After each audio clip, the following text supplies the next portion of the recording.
Well, just one day after a massive drug bust is announced in Sussex County, why drug advocates say the arrests are just half the battle. You could take all the supply away and you would still have a huge addiction problem. And because of the addiction, there's a market for even more drugs to come in. What more, they say, needs to be done. Good evening. I'm Paul Butler. And I'm Steve Hammond. Welcome to WBOC News at 6. We first told you yesterday about Operation Duck Hunt. Police say that 2-year investigation in Sussex and Kent counties led to the seizure of some 116,000 bags of heroin. That had a street value of more than $1 million. As a result, 13 people are now facing charges, including suspected ringleader D'Angelo McLaughton. Police say the drug organization was also involved with laundering money, with this man at the center of that part of the operation. Our Sussex County Bureau Chief Evan Kozlov has been following this story since it broke yesterday. He joins us now live in Oak Orchard. And Evan, police say that is one of about 8 communities that were receiving the heroin. And tonight there's a lot less heroin in this area, but certainly not gone. And while advocates say they're of course thrilled about the bust, they say it also shows the scope of the problem, that thousands of bags of heroin are coming into the area on a regular basis.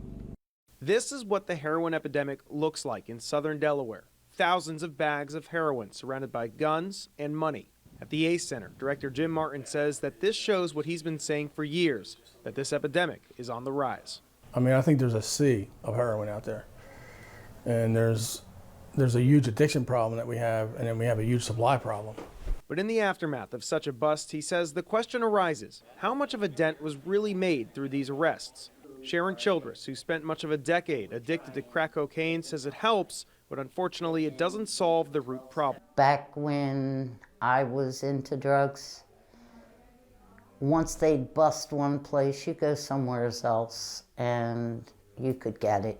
Meanwhile, police say it was right here on the 16,000 block of Progress School Road in Bridgeville where the alleged ringleader D'Angelo McLaughton lived. We spent the day talking to neighbors. They say he must have kept a low profile because they know nothing about him. Their top concern is who's going to take his place. And unfortunately, Martin says he believes it's a role that will be filled pretty quickly as demand is still very high. They know that the huge demand that's out there, and anyone that has a business mind, if they fall over to the dark side, it's an easy way to make money. So, we have to keep people on the good side somehow. So a big victory for law enforcement. Now advocates are looking to keep the momentum going in Sussex County. Important to note that some of the 13 people facing charges tonight are still on the run. Police are still looking for 5 of the suspects. That includes Luis Manzanet Garlaza, who police say was one of the main suppliers in this operation. Reporting in Sussex County, it's Evan Kozlov for WBOC News. Guys. All right, Evan, thank you very much.